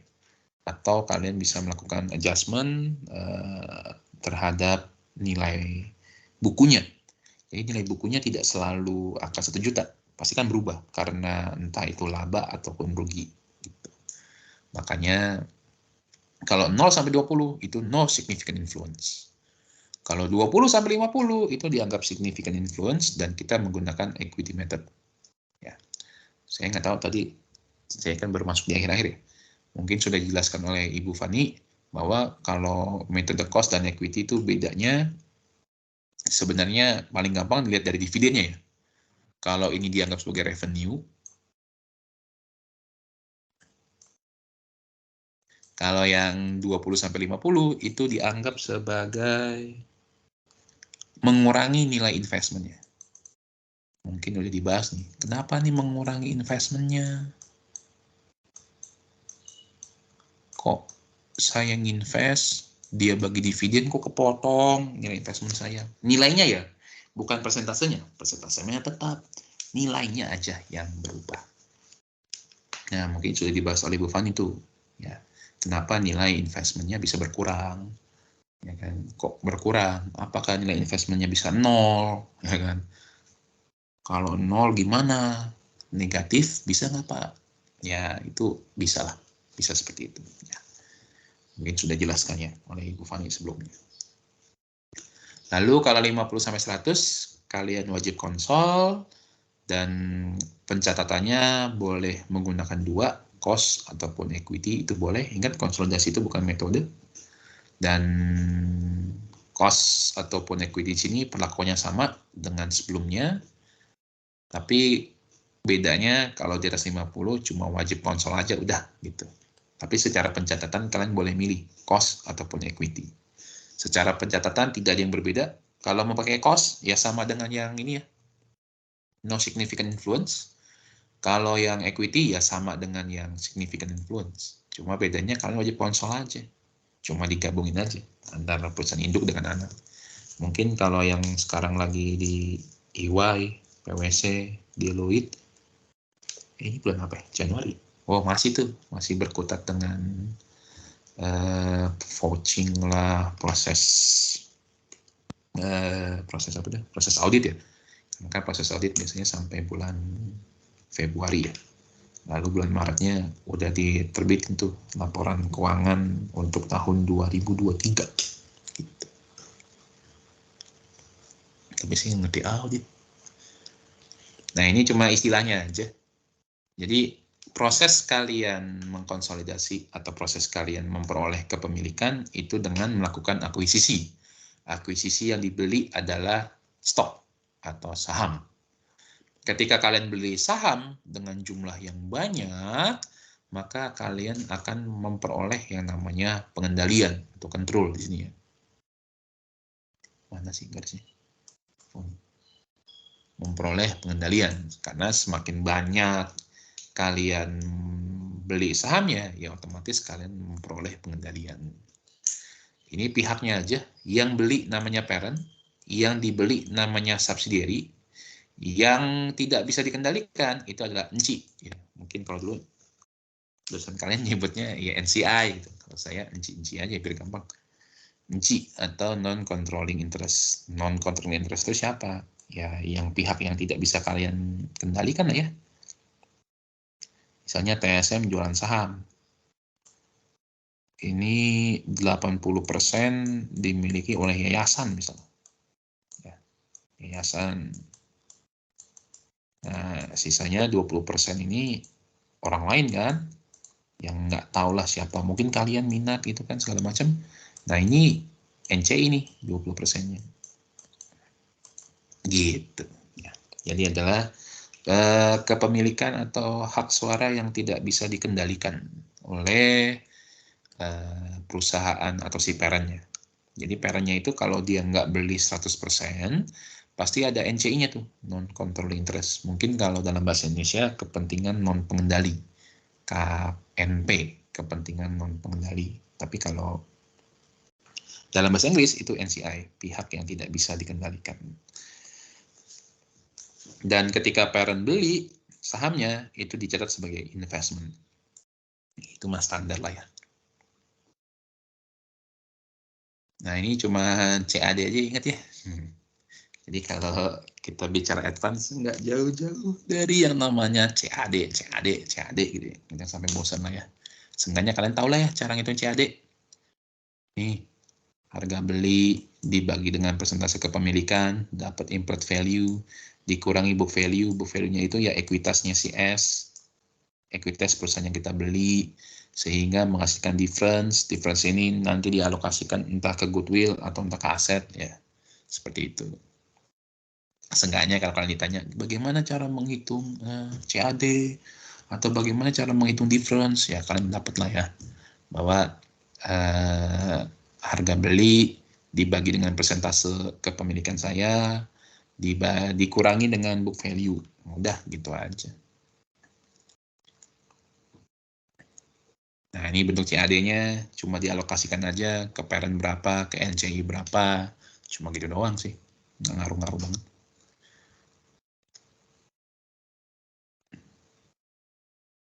Apa nih? Oh, ini laporan keuangan ya. Kalau laporan keuangan secara konsolidasi, ya pada prinsipnya sama aja kayak laporan keuangan biasa. Cuma bedanya, kalau konsolidasi itu berarti gabungan antara parent dengan anak. Makanya kan kalau kalian lihat laporan keuangan yang kalian gunakan sebagai sampel, itu pasti atasnya selalu ngomong laporan keuangan konsolidasian. Laporan keuangan konsolidasian. Karena memang kalau di atas 50% itu harus dikonsol, digabung semua antara induk dengan anak. Pak, bisa nggak sih kalau induk ini membuat laporan keuangannya sendiri, dan ada nggak? Ada. Induk itu juga membuat laporan keuangannya sendiri. Tapi ada tapinya. Tapi yang disajikan di bursa efek memang konsolidasi yang dikonsol. Dan untuk laporan keuangan induk sendiri itu dijadikan sebagai pelengkap aja, sebagai tambahan atau supplementary. Saya sih lupa perusahaan apa. Cuma yang diingat saya di benak saya itu Bank BRI. Kalian mungkin boleh, kalau mau lihat ya bentuknya seperti apa, kalian yang saya tahu tuh seingat saya cuma Bank BRI, cuma ada lagi, cuma saya lupa nama PT-nya. Bank BRI itu sering banget tuh, kalian kalau tinggal lihat laporan keuangannya aja, kalian download, kalian cari tuh, paling bawah banget, dia di CLK paling bawah banget, di situ nanti kalian akan ketemu laporan keuangan tersendiri. Nah, laporan keuangan tersendiri itulah laporan keuangan induk, ya, yang dimana merupakan laporan yang tidak terkonsol ya, atau bukan merupakan gabungan antara induk dengan anak, itu hanya induk sendiri. Ya. Sesuai dengan PSAK berapa? PSAK 4. PSAK 4 itu tentang laporan keuangan itu sendiri. Ya. Makanya kalian jarang nemu tuh laporan keuangan tersendirinya ya. Kalau kalian nggak tahu kalian sadar apa enggak, kalian kan banyak kan nyari sesuai dengan variabelnya aja ya, nggak melihat yang lain-lain gitu. Ya mungkin kalau kalian setelah ini coba aja lihat-lihat yang lain-lain, siapa tahu nemu gitu. Cuma seingat saya sih memang sedikit sih, karena memang sifatnya tidak wajib, hanya komplementari aja. Nah, ini yang penting. Ini tolong diingat ya. Setidaknya ingat 3 atau 5 transaksi terkait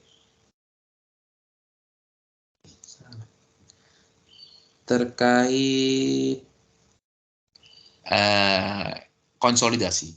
Jadi ketika kalian mengeliminasi, itu kan selalu mengeliminasi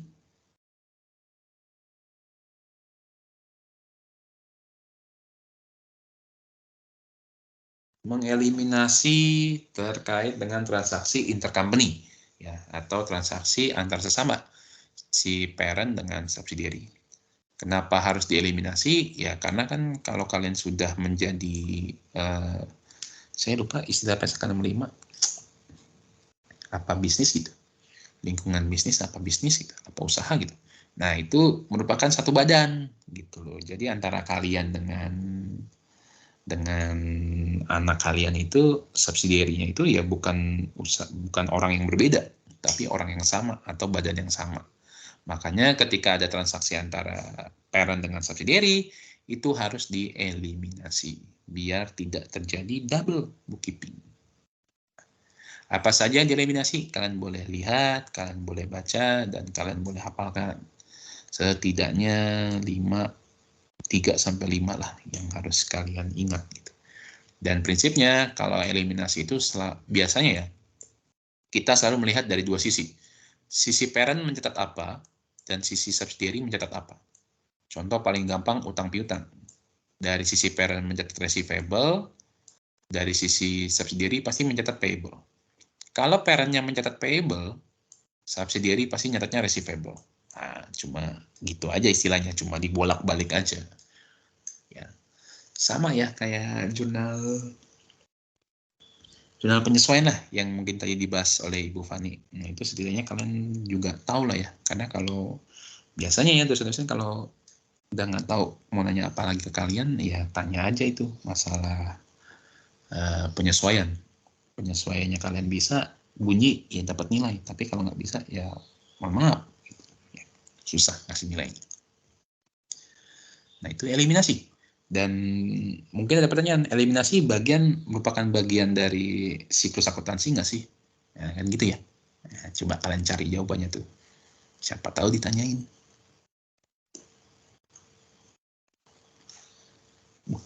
Jam berapa? Nah, sampai jam berapa sih? Jam 1 ya?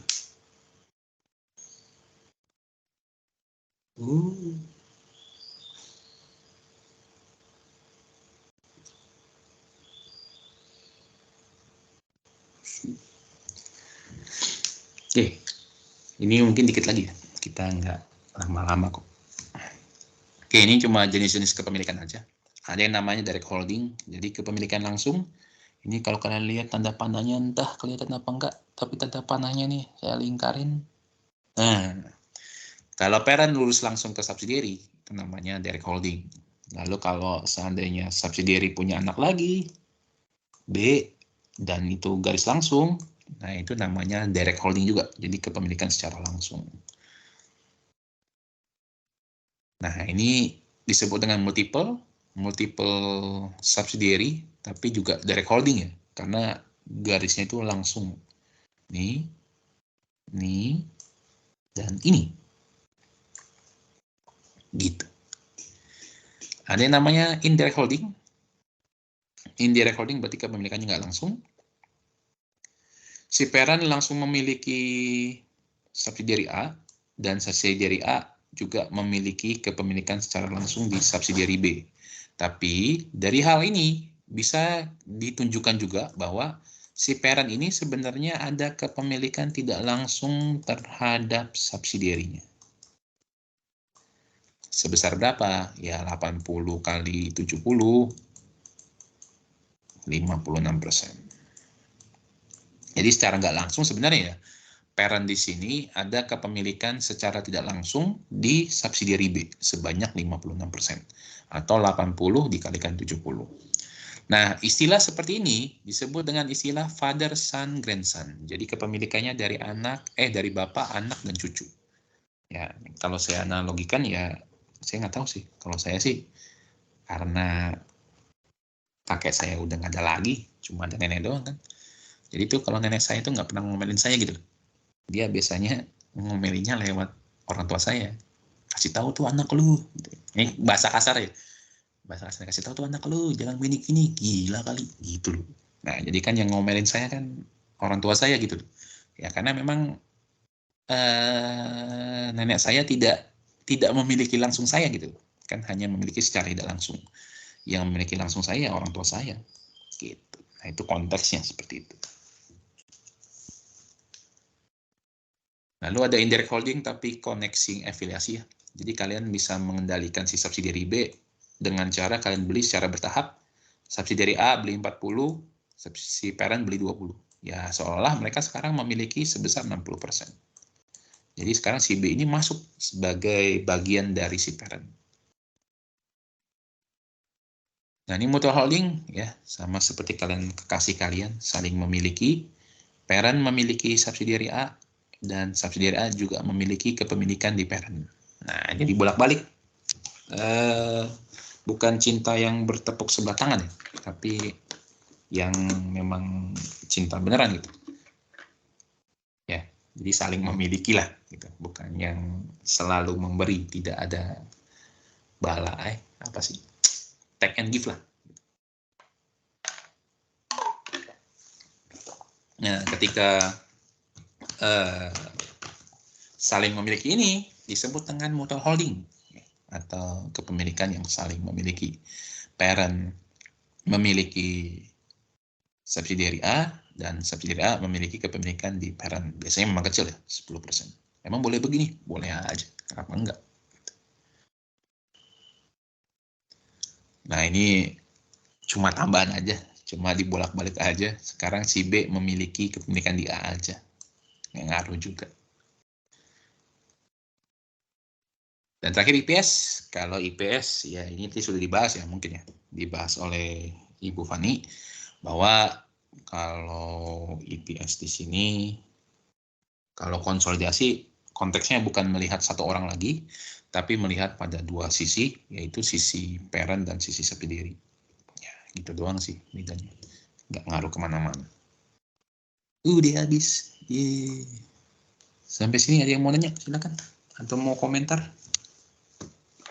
Saya itu ngomong berapa jam? Wah, ngomong 3 jam.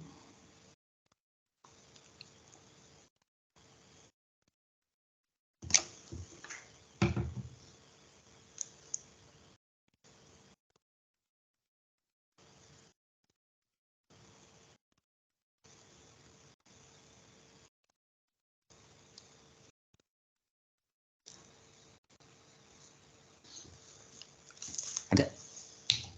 Jadi saya sampaikan lagi ya, ini bukan, kalau bahasa anak kalian kalian ngomongnya apa sih? Kisi-kisi. Gila. Bukan kisi-kisi pertanyaan yang akan ditanyai. Enggak, ini hanya pengingat aja.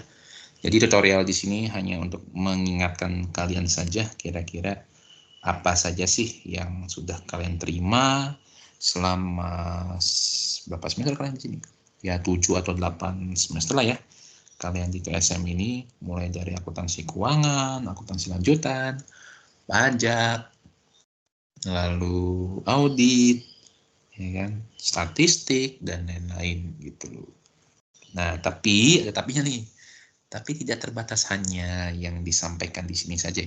Mungkin yang saya sampaikan, Bu Fani sampaikan, atau dosen-dosen lain yang nanti sampaikan, mungkin ada yang kurang, karena ya satu, kembali lagi, bahasanya banyak dan keterbatasan waktu. Jadi kalau seandainya ada pertanyaan yang tidak sempat kami sampaikan di tutorial, ya kalian jangan nyalain kami, ya kan? Karena memang terbatasan waktu. Jadi mau nggak mau kan tetap harus lihat lagi catatan kalian mungkin, atau yang catatan teman kalian, atau ya lihat-lihat bukunya lagi kira-kira apa yang belum disampaikan atau yang kelewat, atau hal yang penting mungkin belum disampaikan. Nah, itu menjadi tanggung jawab kalian lah, bukan tanggung jawab kami ya, sebagai pemberi tutor, karena kan kami pun juga ada limitasinya juga ya gitu.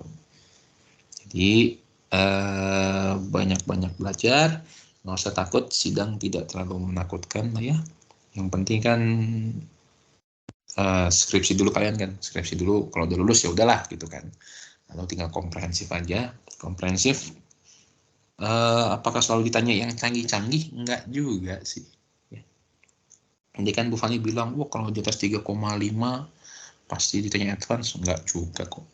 Ya, enggak juga. Bahkan yang IPK-nya 2, aja bisa ditanya advance kok. Bisa aja gitu ya. Jadi memang tergantung preferensi dosennya sih. Cuma yang saya mau tekankan, seenggaknya kalian paham dasar-dasarnya ya. Terutama dasar dari akuntansi keuangan tuh ya. Seperti persamaan dasar, laporan keuangan bentuknya apa aja, ya kan? Lalu jurnal penyesuaian, lalu yang persediaan tuh, ya kan, persediaan yang nyatet pakai FIFO, nyatetnya pakai FIFO, nyatet pakai periodik perpetual, ngitung FIFO gimana, terus ngitung COGS perusahaan dagang gimana, ya yang gitu-gitu aja lah, nggak usah yang canggih-canggih banget. Kebanyakan anak-anak itu belajar terlalu canggih, tapi dasarnya lupa gitu, ya mohon maaf ya, susah juga tuh kalau kita nilainya juga. Yang canggihnya nggak bisa jawab, yang dasarnya pun nggak bisa jawab. Ya. Jadi tolong perhatikan baik-baik tuh ya. Nah, jangan lupa seperti yang disampaikan oleh Bu Wina, makan, lalu tidur. Kebanyakan mahasiswanya nggak mau tidur dia tuh, karena kepikiran, wah mau sidang gue besok, nggak bisa tidur gue ini. Ya, nggak gitu juga lah ya. Kebanyakan anaknya nggak tidur, nggak blank. Banyak kok kasus-kasus saya ngomongnya bukan kakak tingkat ya, senior kalian yang sudah sidang sebelumnya, yang saya sidang itu, matanya tuh kayak mata panda, bulat, hitam gitu. Saya tanya nggak tidur, kagak katanya, nggak tidur saya Pak. Lah, kenapa nggak tidur? Akhirnya ya gitu. Ada dua pilihan, nilainya tidak maksimal atau bahkan sampai ngulang ya. Jadi tolong tuh hati-hati ya. Karena masalah sepele aja bisa berakibat fatal juga buat kalian. Ngerinya gitu, ya kan? Udah kalian belajar bibu sana sini sampai nggak tidur, ya kan? Ujung-ujungnya, ya kok begini? Ya, karena memang kalian kurang istirahat, gitu ya. Istirahat itu salah satu komponen yang penting sih. Gitu. Saya bukan mau sombong ya, cuma waktu dulu saya sidang sih saya belajarnya H-1, udahlah gitu. Kagak mau saya belajar dari awal-awal, pusing. Belajar dari H-1-nya aja juga belajar yang penting-penting aja. Saya belajar nggak sampai advance. Saya belajar Akmen aja saya cuma belajar dikit doang gitu. Cuma ngapalin jurnal job costing doang sama ngitung COGM, COGS. Terus intermediate saya cuma ngapalin laporan keuangan doang. Akuntansi dasar sih ya karena saya basicnya SMK, ya udah makan lah gitu. Udah pasti tanya di sidangnya kan, kok advance? Akmennya bukan yang dari buku, sampai saya ditanya sia lah gitu. Dia bukan berarti sebatas hanya akuntansi, dia bisa ngelebar sampai mana-mana sih. Sia, terus perbankan, atau bahkan ditanya teori akuntansi bisa gitu. Jadi seenggaknya walaupun ditanya sampai yang nyasar-nyasar begitu, seenggaknya dasarnya basic kalian accountingnya itu dapat gitu. Karena kalau basic accountingnya kalian nggak dapat, terutama yang dasar-dasar itu kalian nggak dapat, susah kita ngasih nilainya gitu. Tidak terlimitasi tadi ya, betul ya disampaikan Bu Fani, pajak Pak, saya pajak pasti nanya pajak, nggak juga, orang pajak aja banyak yang nguji keuangan gitu. Dan orang keuangan pun jangan kaget kalau ditanya, atau orang audit juga ditanya pajak gitu, jangan kaget loh, kan gue nggak belajar bukan konsen pajak gue, kok ditanyain gitu.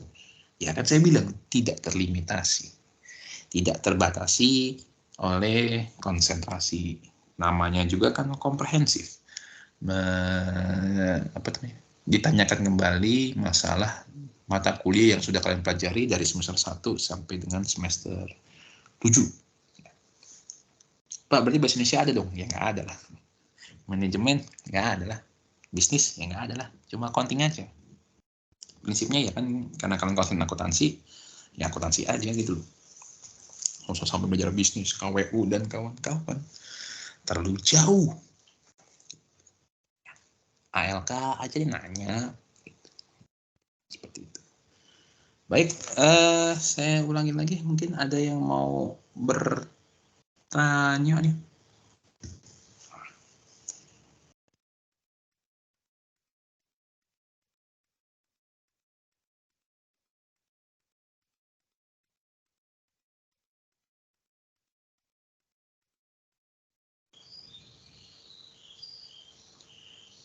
Tidak dah. Waduh, hebat ya. Baik, kalau tidak ada, saya cuma bisa menyampaikan hal ini saja ya. Kurang lebihnya saya mohon maaf, dan semoga kalian bisa lulus dengan nilai yang kalian mau ya. Kalaupun seandainya amit-amit kurang maksimal, ya bukan berarti akhir dari dunia ya. Enggak lah. Kan masih ada waktu semingguan buat kalian introspeksi diri, belajar lagi, habis itu lanjut sidang lagi gitu. Bukan berarti wah kalau gue nggak lulus gue nggak wisuda bareng temen gue dong, nggak gitu ya. Selama kalian lulus di periode yang ini ya tetap wisuda bareng gitu, kecuali kalian lulusnya tahun depan baru nggak sama gitu ya. Jadi ingat ya, tidak lulus bukan berarti akhir dari dunia. Kalian nggak lulus itu mungkin ada suatu hal yang kurang sehingga kalian harus introspeksi diri dulu, baru bisa sidang lagi ya. Nggak usah takut, Pak sidang bayar lagi, ya udahlah gitu kan ya, karena memang kalian kurang gitu loh ya. karena kalian kurang atau kalian salah, ya konsekuensinya kalian harus ngulang dan bayar. Ya sudahlah, seenggaknya, tapi kan kalian ada peluang untuk lulus setelah ngulang kan, gitu. Daripada kalian harus merengek-rengek terus, nangis terus gitu kan. Lebih baik kalau misalnya nggak ngulang, udah langsung lihat apa yang salah, perbaiki. Kalau komplainnya yang ngulang, kalian tinggal belajar lagi yang tadi ditanya-tanyain gitu loh. Ya. Baik, itu saja yang bisa saya sampaikan. Kurang lebihnya saya mohon maaf, dan kalian nanti lanjut lagi jam 1 ya. Nah, silakan. Di sini ada jurusan nggak ya? Nggak ada. Ya, nggak ada. Ya udah, kalian silakan mau. Ada nih, Pak Bos.